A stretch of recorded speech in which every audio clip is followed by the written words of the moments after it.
This sequence includes a few exercises that you can do almost immediately after having a cesarean birth. And they help you just with mobility in your pelvis, reconnecting to sore muscles, stretched out muscles in a really gentle, safe way. We're going to be in your bed or even in the hospital bed for these. So you're going to start on your back. You can also be in a slightly inclined position if it is too uncomfortable to lie flat on your back. That is absolutely okay. So place your hands on your belly. It's okay if you are not touching right where the incision is. You can be above the incision. And then one hand on your chest, your knees are bent or even resting on something. And you're going to inhale into your low belly. So try to get this as deep into your pelvis as possible. So you're inhale through your nose and exhale out your mouth. Inhale and exhale.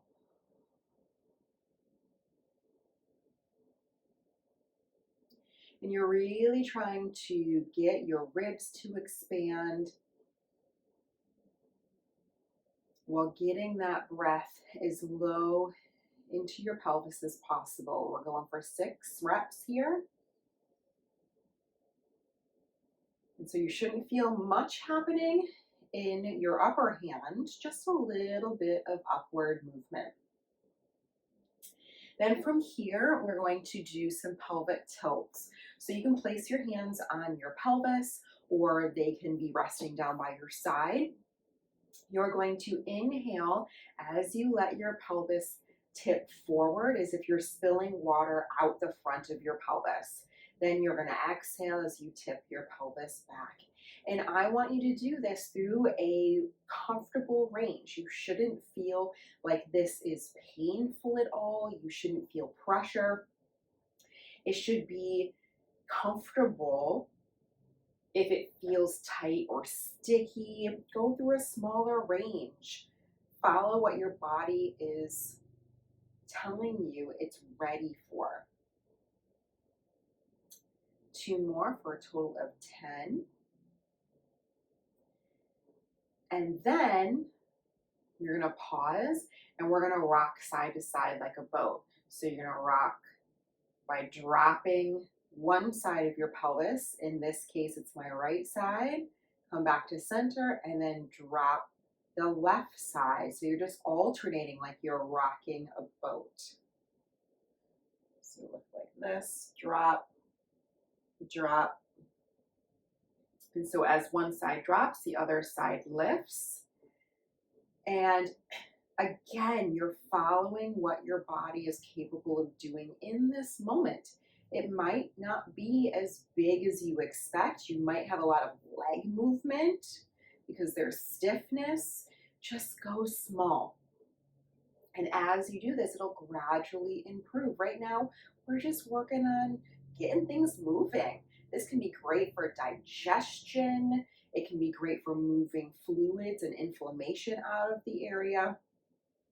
Last one for, again, another 10. Then we're going to pause in the center. We're going to combine those two by doing circles. Start off, again, small, small circle. So we're going to inhale as you pour forward, and then we're going to drop off to one side, exhaling, and as you tipping back, and then roll back to the start. So we're doing these circles and trying to get the pelvis to move on your legs, on your spine. And we're just trying to move. There's no need to worry about clenching and tightening or contracting a whole bunch of muscles right now. As long as you aren't feeling pain, you aren't feeling pressure, right now, that's good. Okay, so we're going to do 10 in the one direction. Right now I'm going clockwise. And then we're going to pause and reverse direction. And it might feel harder or easier in one direction. That's okay. Take note of it.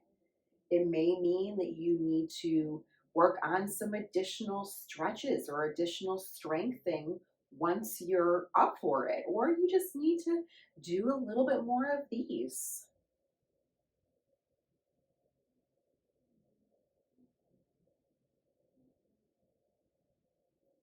Again, we're doing 10.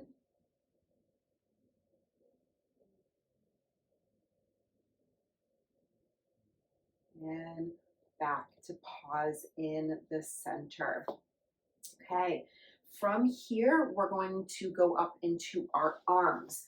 Your arms are going to be bent at elbow height. You are then going to press them into the bed. So you're going to inhale to prep. Again, you're just thinking, I want my ribs to inflate and lift like I'm opening an umbrella. So inhaling into your ribs, exhaling, pressing the elbows into the table. And as you press, just make sure you're not using any of your neck muscles. So if you turn your head from side to side, you should feel, okay, yep, my neck feels like it is off. Inhale, exhale, press.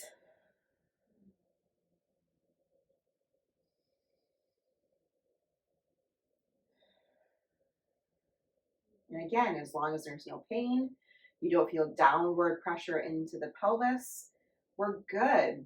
We're not exactly worrying about doing a whole bunch of pelvic floor or abdominal contractions right now. We're just wanting to make sure that we're not creating any undue pressure that may be something that could cause some habits that we don't want to perpetuate.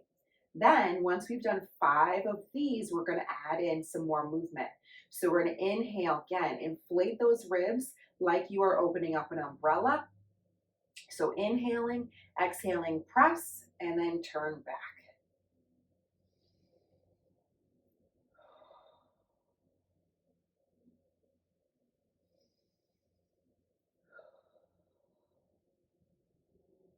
You might not be able to go very far back. You might not be able to lay your arms down. And that is okay. It just means you're tighter in that front shoulder. Most of us are, because we're doing a lot of stuff in the front body.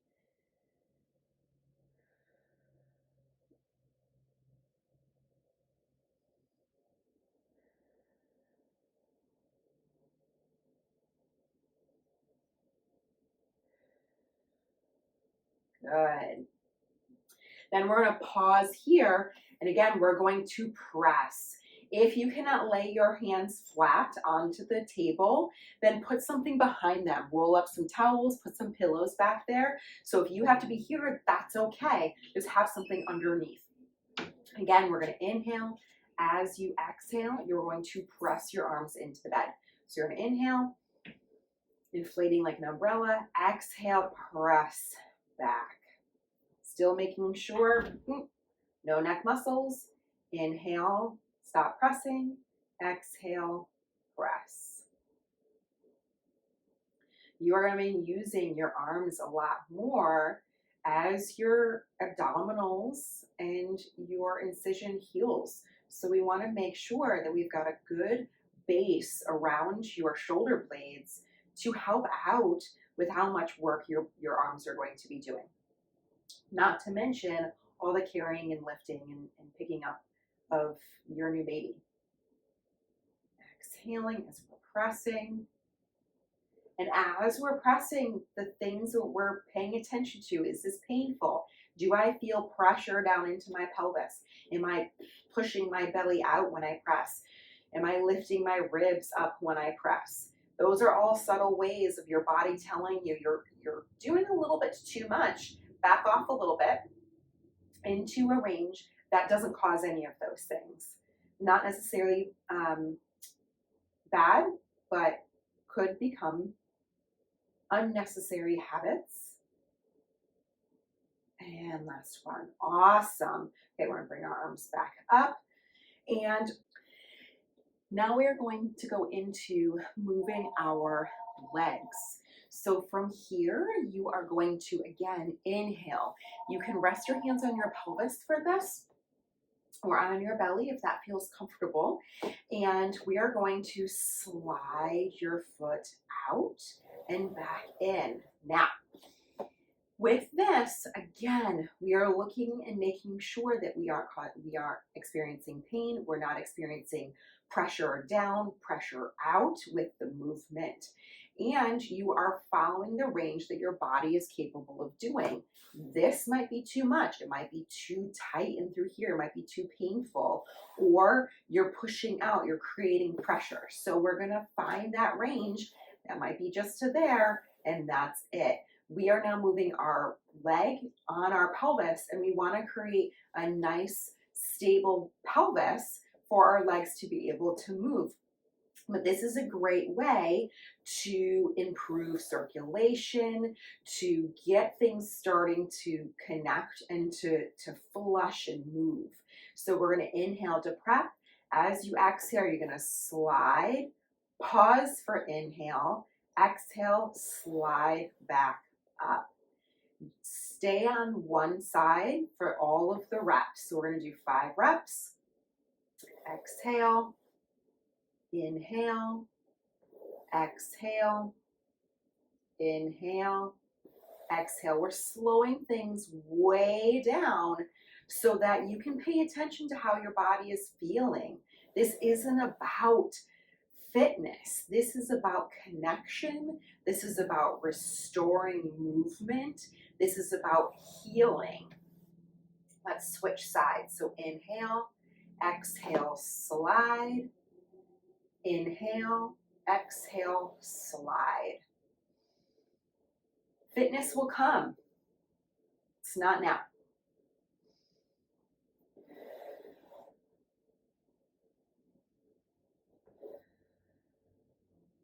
You really want to make sure that your heel or your foot stays on the bed that you're sliding on. My foot is a little too sticky on this. I should have socks on or something that's underneath my foot to help it slide. If you find that your foot is getting sticky and you have to lift it, then I would suggest changing up what you're sliding on. So you either have socks, or if it is a bed with the sheets, then your foot should slide just fine. Unlike this, if I had my sheets on, then I should be able to slide just fine. And exhaling, coming back up. Now, to get off of your back, let's use a roll that minimizes how much you actually have to use your abdominals. We're using our arms a lot more for this, and the weight of our legs to help with us turning. So you're going to use your breath. You're going to inhale first. As you exhale, you're going to let your legs start to go over as you grab the side of the bed. You can even grab the sheet, or if you're in the hospital, you can grab the bar, and you are going to pull yourself over. But you're exhaling with this. If you need to do it in steps, do it in steps. Start off small, pause, inhale again, exhale again. Once you are on your side, again, we're minimizing how much we are using our abs so that they can heal in those first few weeks. So you are using your arms much more. You're using your legs as a lever. So you're going to inhale again. You're going to exhale. You are going to use your arms to push yourself up as your feet go off. So your legs are the lever. They are the counterweight to you pressing yourself up. Using your breath is also going to be really helpful for just connecting and not building up pressure in your body as you go through that move. Now, this is something that isn't necessarily a lying down exercise, but is something that is really helpful for you to also start to begin with.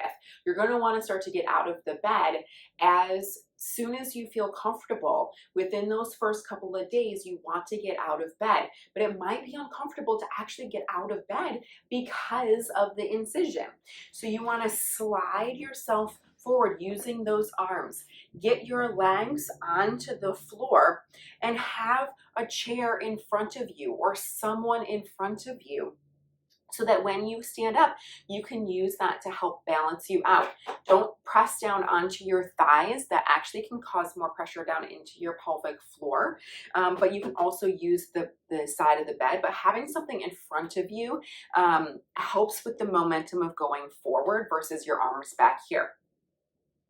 Then what you can do is you inhale, and as you exhale, you want to press down into those legs as you're leaning forward. My nose is going over my toes right now. I want to lean forward as I come up. You might only be able to come this far up. That is totally fine. Once you're there, use that chair to help you stand back up using your glutes. So we are going to inhale.